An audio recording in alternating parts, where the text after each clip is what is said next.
दोस्तों, बीते शुक्रवार दोपहर के 12:30 के करीब दो भाई बहन जाते हैं ट्यूशन पढ़ने के लिए अपने ही मोहल्ले में। देर शाम हो जाती है लेकिन दोनों बच्चे घर नहीं लौटते हैं। अब जो बच्चों की माँ होती है वो ट्यूशन टीचर को फोन करती है, लेकिन ट्यूशन टीचर कहती है कि दोनों बच्चे तो कब का घर जा चुके हैं। अब इस बात को सुनकर जो बच्चों की माँ होती है वो परेशान हो जाती है और पूरे मोहल्ले में बच्चों को ढूंढने लगती है, लेकिन उनके बच्चे का कहीं कोई अता पता नहीं चलता है। अब देर शाम होने के बाद शाम के करीब 7 बजे के करीब उसी मोहल्ले से एक व्यक्ति का फोन आता है बच्चों के पिता के पास, और वो लोग कहते हैं कि आपके बच्चे एक गाड़ी में पड़े हुए हैं, जल्दी से आ जाइए। अब इतना सुनते ही बच्चों के जो पिता होते हैं भागते हुए उस गाड़ी के पास जाते हैं। जब जाकर देखते हैं तो उनके बेटे की मौत हो चुकी थी और जो बेटी थी हल्की हल्की उसके सांसें चल रही थी, लेकिन फिर भी दोनों बच्चों को वो लोग नजदीकी अस्पताल में ले जाते हैं। जब डॉक्टर चेकअप करते हैं तो दोनों को मृत घोषित कर देते हैं। दोस्तों, आखिर क्या है मामले की पूरी सच्चाई, आइए जानते हैं इस वीडियो में। पर वीडियो में आगे बढ़ने से पहले आप सभी से एक ही रिक्वेस्ट है कि वीडियो को लाइक कर दीजिए और चैनल को भी सब्सक्राइब कर दीजिए ताकि मेरा हौसला बढ़ता रहे। दोस्तों, मेरा नाम है तबस्सुम खातून और आप सभी का मेरे चैनल पर स्वागत है। दोस्तों, आज की सच्ची घटना है बिहार की राजधानी पटना के शास्त्री नगर थाना क्षेत्र के इंद्रपुरी इलाके की। दरअसल गणेश शाह और उनकी पत्नी किरण देवी समस्तीपुर के दलसिंहसराय थाना क्षेत्र के शाहखन्नी गांव के रहने वाले होते हैं। वो दोनों पति पत्नी पिछले 10 सालों से पटना में ही रहकर काम कर रहे थे।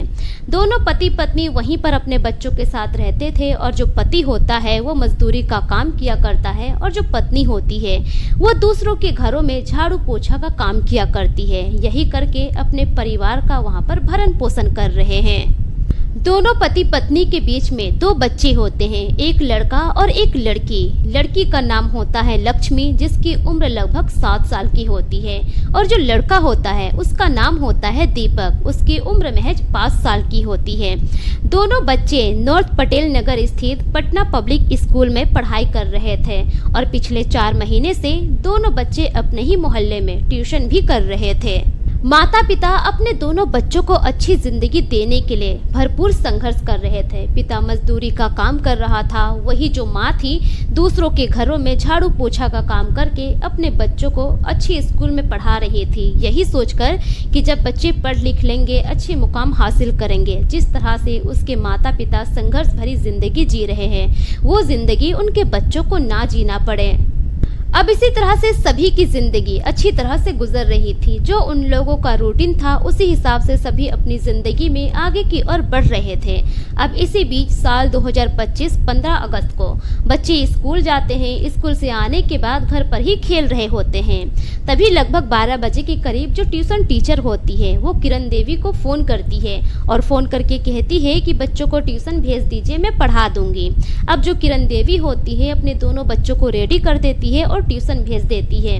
बच्चे ट्यूशन पढ़ने के लिए चले जाते हैं। अब धीरे धीरे इसी तरह से देर शाम हो जाती है। जब किरण देवी देखती है कि उनके बच्चे घर नहीं आए तब वो ट्यूशन टीचर को फोन करती है और पूछती है। ट्यूशन टीचर कहती है कि आपके बच्चे तो कब का घर चले गए, कब का मैंने छुट्टी दे दिया, देखिए मोहल्ले में ही कहीं खेल रहे होंगे इधर उधर।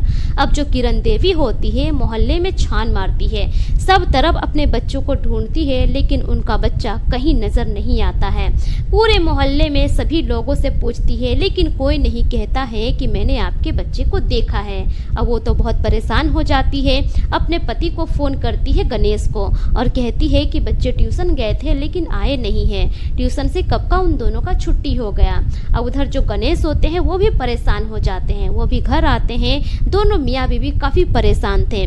तभी शाम के 7 बज जाते हैं। अब 7 बजे के करीब अचानक से मोहल्ले का ही एक व्यक्ति फोन करता है और कहता है कि गणेश जी, आपके बच्चे तो यहाँ बहुत ही बेरहमी हालत में एक कार में पड़े हुए हैं। जब इतना सुनते हैं दोनों मियाँ बीवी एकदम से हैरान हो जाते हैं, दोनों के पैरों तले जमीन खिसक जाती है।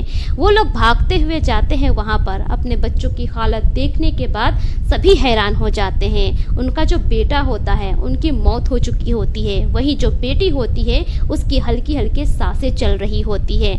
अब उसी दौरान वो लोग एक गाड़ी बुक करते हैं और दोनों बच्चों को LNGP अस्पताल में भर्ती करवाते हैं। जब डॉक्टर आते हैं और दोनों बच्चों का चेकअप करते हैं, वहीं पर डॉक्टर दोनों बच्चों को मृत घोषित कर देते हैं।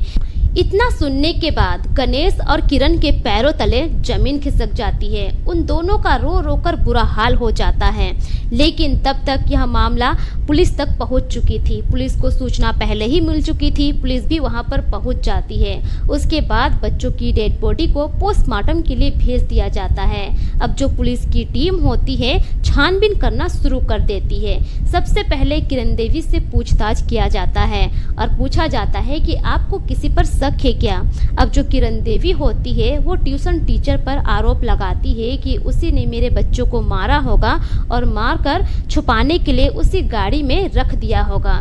अब जो पुलिस की टीम होती है इस मामले के अच्छे से छानबीन करने लगती है। पहले पुलिस की टीम पहुंचती है उस इलाके में, घटना स्थल पर पहुंचती है और वहां पर छानबीन करती है। छानबीन करने के बाद पुलिस जानकारी जुटाती है कि आखिर यह गाड़ी किसकी है।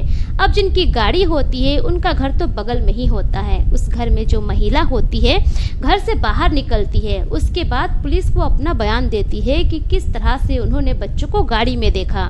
दरअसल जो महिला होती है शाम के वक्त छत पर चढ़ती है कपड़े उतारने के लिए, लेकिन उस दौरान उसकी नजर पड़ जाती है गाड़ी में। गाड़ी में उनको एक बैग दिखाई देता है और साथ ही एक बच्चा भी दिखाई देता है। अब उसी दौरान वो छत से नीचे उतरती है और चली जाती है गाड़ी के पास। अंदर बच्चों को देखकर वो एकदम से हैरान हो जाती है। उसी वक्त वो अपने देवर को फोन करती है। दरअसल जो गाड़ी होता है वो लावारिस की तरह उन्हीं के कंपाउंड में पड़ा हुआ था। काफी सालों से गाड़ी चलाया नहीं जा रहा था, गाड़ी खराब होने की वजह से। अब उनका देवर आता है वहां पर। अब बच्चों की हालत देखकर वो भी हैरान हो जाता है। उसी दौरान वो पुलिस को सूचना दे देती है। अब जो पुलिस की टीम होती है ट्यूशन टीचर के पास चली जाती है। वहां जाकर ट्यूशन टीचर से पूछताछ करती है।